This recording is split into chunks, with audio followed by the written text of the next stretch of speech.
Hello and welcome to Chakra News. Now, over the course of the past few days, the film Satlajj has stirred intense controversy.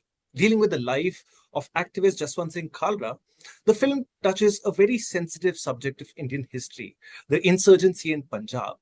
And yet, it's stirred a lot of controversy about the things that it doesn't allude to.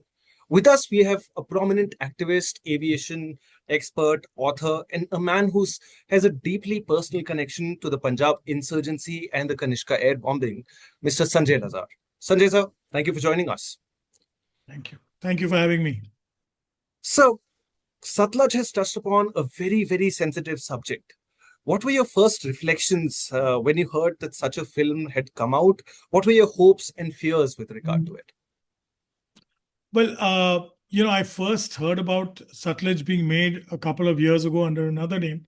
And of course, we always suspected that there were, prominent people in the Punjabi music industry who supported the Khalistanis all over the world. And we waited, I waited with bated breath. And if you recall, over the last 5 years or 6 years, we've seen, just Justin Trudeau's government that was in power, a resurgence of the Khalistani forces, starting from Canada, then spreading with the Sikhs for Justice over the US, Australia, New Zealand, even the UK.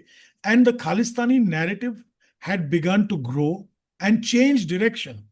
There was also a lot of funding, whether it was from people, from gurdwaras, from drugs, and whole lot of arms and ammunition deals.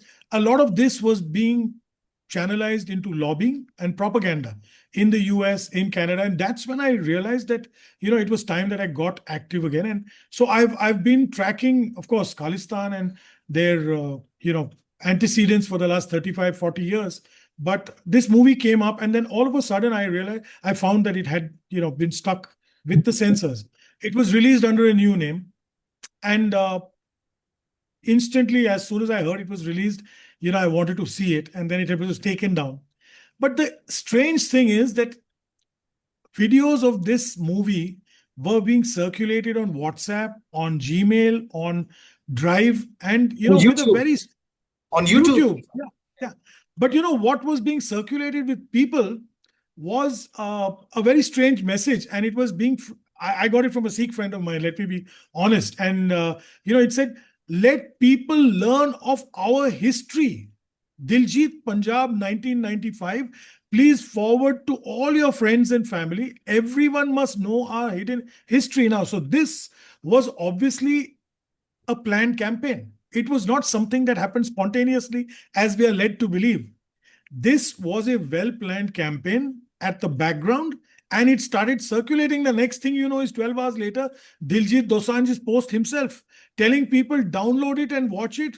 It's going to get banned soon. So this seemed like a hit and run strategy to release and make it viral, and he's succeeded. They have succeeded. Be that as it may, we need to look at the movie and the truth, really. Right. Now, history in the post-truth age, in particular, even before that, history has always been a very contentious subject. And every community has their own version. Every conflict has two sides. Punjab, the insurgency, they've been spoken about in different ways. There have been movies before, of course. There was Marches, most famously, an acclaimed film. But when it comes to Satlajj, and formerly as it was known, I believe, is Punjab 95. Yes. When they say about our history, is that all the history, or is it a selective retelling of history? Well, that's just the point. Had it gone through the normal censor board process, you would have had a prominent disclaimer, verbal and visual. In this version that they're circulating, you just have a 1 second disclaimer, and it says it's fiction. If you read the first two lines, which people it actually takes 1.6 seconds to flip through. I paused and screenshotted it and read it. It is a legal disclaimer saying this is completely a work of fiction based on true life events. But this film is obviously very highly propagandistic. It only looks at one side of the problem. It actually leads one to believe that the other side never existed. It's like going into Ireland and believing that there was never an IRA. There were only the UK army killing people, when that's not the fact. We all know that. There was the most bloody struggle in any history in Punjab and all over the world. We forget that, a few years before this movie was made, they tried to bomb two aircrafts and killed 329 people in the Kanishka and two people in Tokyo. We all forget that they tried to bomb another Air India aircraft the next year. We forget that there were killings of Hindus in buses. We forget that there were almost 20,000 people totally murdered in Punjab because of the Khalistani terrorists. So this movie shows a very dry cleaned image, number one, of Mr. Khalra, and number two, of the entire struggle. We are not, and I will happily share links with you to take you through what the Baz News says. Baz News is obviously a Khalistani mouthpiece from the UK and Canada, and it talks about how Khalra revolutionized the fight for Khalistan in post Blue Star. His own articles in his own magazine. He edited a magazine called Liberation Khalistan. Has this movie spoken about it? No. Liberation Khalistan was the quest to liberate Khalistan, East Punjab and West Punjab, into a separate country. And it was based in the UK. And his first article talks about why Punjabis should not vote in the election in Punjab, but should vote for following Sikhi and Khalistanism, following Bhindranwale's teachings. His wife's interview much later talks of how post Blue Star he was already active, how police in helicopters tried to shoot him. And no, the film is silent. It's completely one-sided. It doesn't tell you of the massacre of 30 students in an engineering college at 2:30 a.m. in the morning by Khalistanis. It doesn't tell you of this. It doesn't tell you of the ethnic cleansing of Hindus, getting them down from a bus and stripping them naked and then killing just the Hindu men and women. For that matter, So it's sir, every insurgency, even in Kashmir, what is often left out is the large number of Kashmiri Muslims that were killed by the jihadists in the name of serving God or, whatever freedom. Similarly, in Punjab, what also seems to be left out is the resistance to the Khalistanis actually came first and foremost from the Punjabis, from Sikhs, from Hindus, from the people of Punjab in general. Has that been focused or alluded on at all? No, in fact, it's actually shown him out to be the Punjabi Gandhi. And that's Mr. Khalra. That's one part. Of course, I let me make it very clear. I condemn his abduction. I condemn his killings. I condemn what the police did with those thousands of Sikh youth. But let's not forget, this was terrorism. It takes two hands to clap. The Punjab police had the most unenviable task of dealing with the insurgents, the terrorists, and the Pakistani trained militants. I would like to tell you here that this entire movie has gone along, making a Robin Hood out of somebody who was not really a Robin Hood. Okay. And it goes about romanticizing the fight for freedom, so to speak, of the Punjabi people without talking about the terrors that their criminal, terrorists unleashed on that state. And you're right, every movement, like you spoke of Kashmir, and there are hundreds and thousands of Muslims who've been killed. There are also, Hindus and Sikhs who've been killed in Kashmir. Similarly, in Punjab, there are thousands and thousands upon thousands of Sikhs who were killed by the militants. Exactly. People who supported Hindus, people who tried to protect schoolgirls, people who tried to protect teachers, they were all killed, butchered. The DIG, Nobody the talks about it. DIG of the state, Yes, in the Golden Temple. a Yeah, Sikh was killed inside the Golden Temple. inside the What can be Golden more Temple. Yeah. sacrilegious than that? Yeah. And the film doesn't talk about this. And remember, there was enough of resistance internally from people who were scared, but who were resisting emotionally and mentally. And of course, people talk of the excesses of Mr. KPS Gill. Let's not forget, he was a police officer who led like a military commander. I have great respect for the man. Yes, I'm not going into the Deol Bajaj issue, but which the Supreme Court dealt with. But let's deal with the criminal. The people talk of him being a criminal. People are forgetting that there were 4 petitions in the High Court, the criminal court, that went up to the Supreme Court, and he got a discharge. There was a CBI investigation, there was an amnesty report, there was an NHRW report, and there was INSAF, which is a Sikh organization out of New York. All of them, first of all, don't exceed 4,000, 5,000 killings or deaths or disappearances. So the 25,000 figure is fake. And second, most important is, in none of the reports have they been able to find anything incriminating or make Mr. Gill guilty. So what is this, saying, let's try him. He was tried for 20 years. He died. And he's, and the court had discharged him. So I wanted to put that on record because I think he's being, tarred with a brush. We must understand there was a Mr. Ribeiro before him who was as strong and who tried to quell the violence. After Mr. Ribeiro moved on, you brought in Gill. Remember the period where he was removed by a prime minister.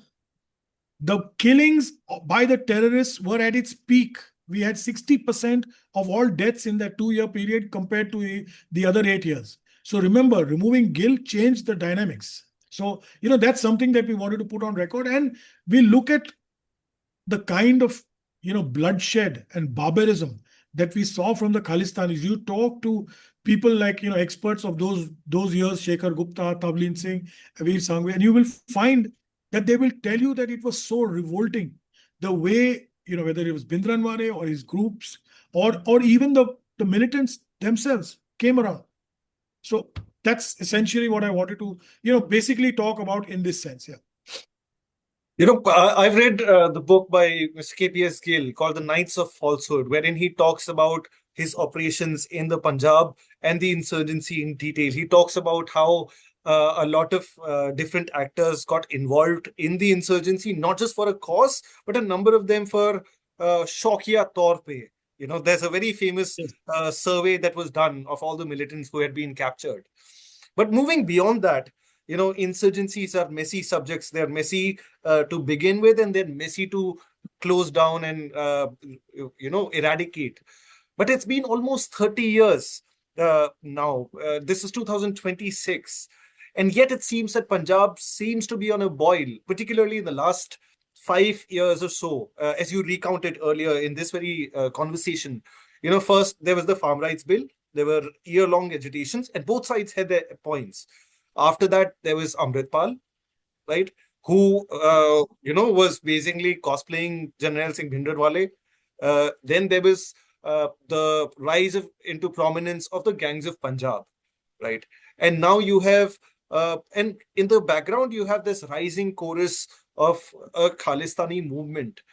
But when you go to the ground in Punjab, except for the resentment against what happened in 84, you don't really see support for Khalistan. Of course, you'll go and you'll see images of Jarnail Singh Bhindranwale in rural gurdwaras, right? But the everyday Punjabi, the everyday Sikh in particular, and again, this is my own recollection, so one may well dismiss it as anecdotal. But yet again, you don't hear them voicing their support for Khalistan. So where is this demand coming from? Who are the actors behind this? And where are they getting the fuel to just keep this movement running on and on? 2 points. One point of correction. There is an image of Bhindranwale in the Golden Temple, which is put by the SGPC, which actually they should remove because he's a blot on Sikh society, Sikhism. Khalra himself has gone on record in interviews saying he is almost like a guru because he is the man of that century, which is absolutely ridiculous when you see the amount of women that got raped on his watch by his people, the people that got killed. Shocking. And Sikhs, really Sikhs and Hindus both. But coming back to the point, this is a very calculated move and stems from the entire, overseas Sikh Panth, really. The Khalistani Panth. I won't even call it Sikh Panth. Let me correct myself. I apologize.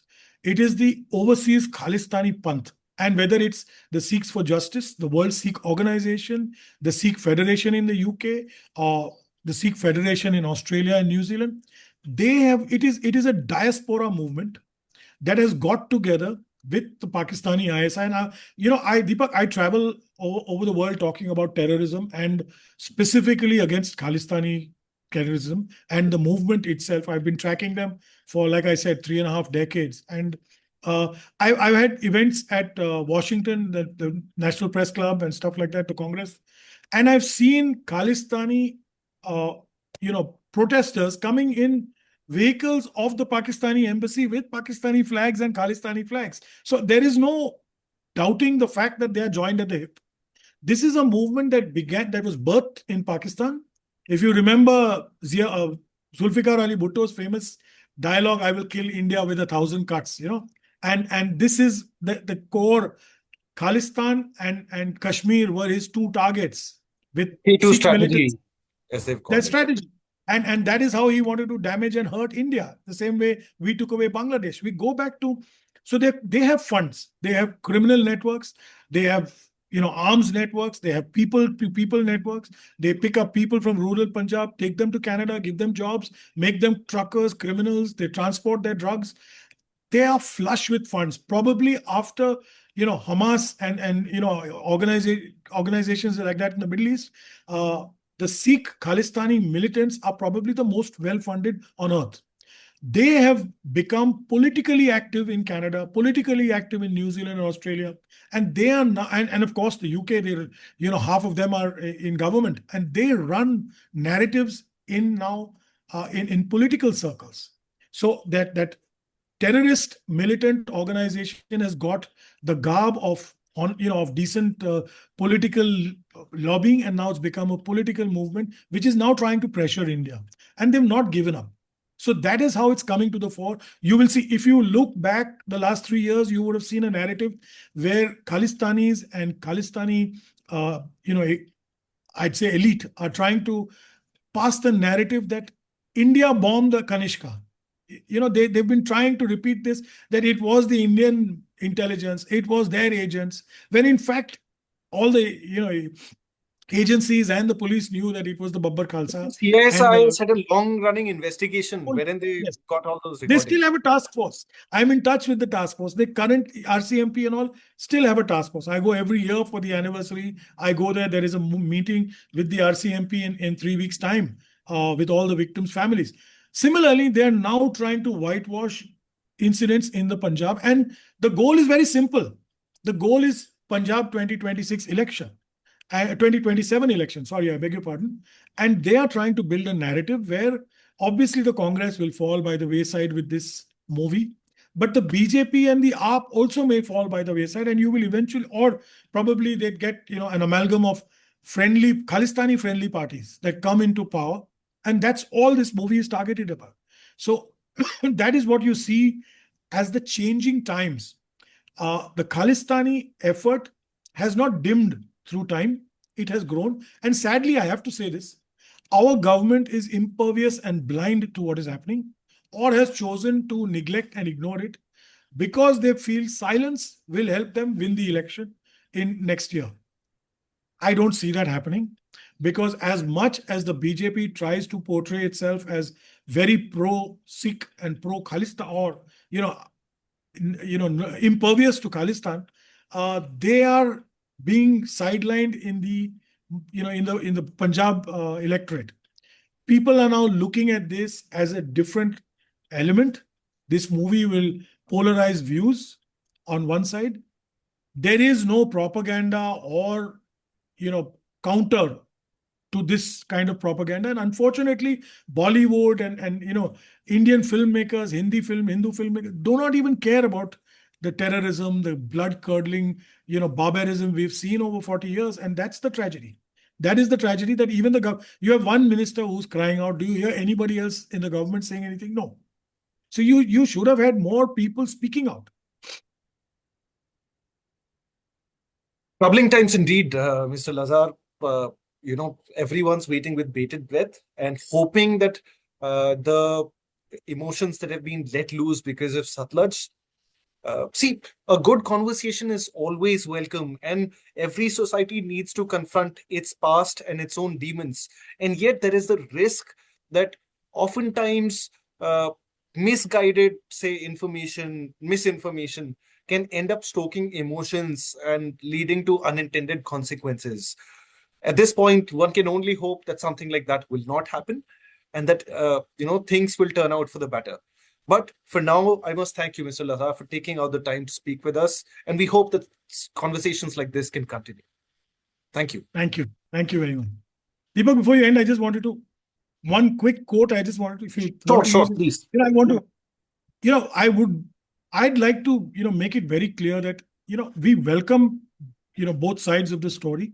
I welcome an investigation. There's already been so many investigations into these killings and, the disappearance of the bodies. I welcome more movies on this, but I also want the other side. Very interesting quote I'd just like to read quickly. The unique situation we are facing is that the Sikh Qaum has been waging a relentless war for independence. In response, India's Hindu state is waging a war against Sikhs in the name of the unity and integrity of India. We can release Sikh political prisoners and gain other concessions, which will further strengthen the Khalistan movement. If we are willing to adopt the immoral standards of Hindu Brahmanism in order to win the election, we should immediately accept we are not living up to the high standards of Sikhi. This is Mr. Khalra in 1990, 3 years before he started looking for body. This is in issue 1 of the Khalistan Liberation magazine, of which he was the founder, Khalistan Liberation Front. I just wanted to leave that with you because people should understand that this is a symbiotic movement that has been going on, that is deeply embedded in many people. Yeah, I hope peace returns completely to the electorate. There is equal, balance of the new news out there, that what happened with the Khalistanis, what happened with the Sikhs is very important for our narrative, and there is a truth and reconciliation eventually. Thanks a lot. Thank you, Deepak. Thank you so much, Mr. Lazar.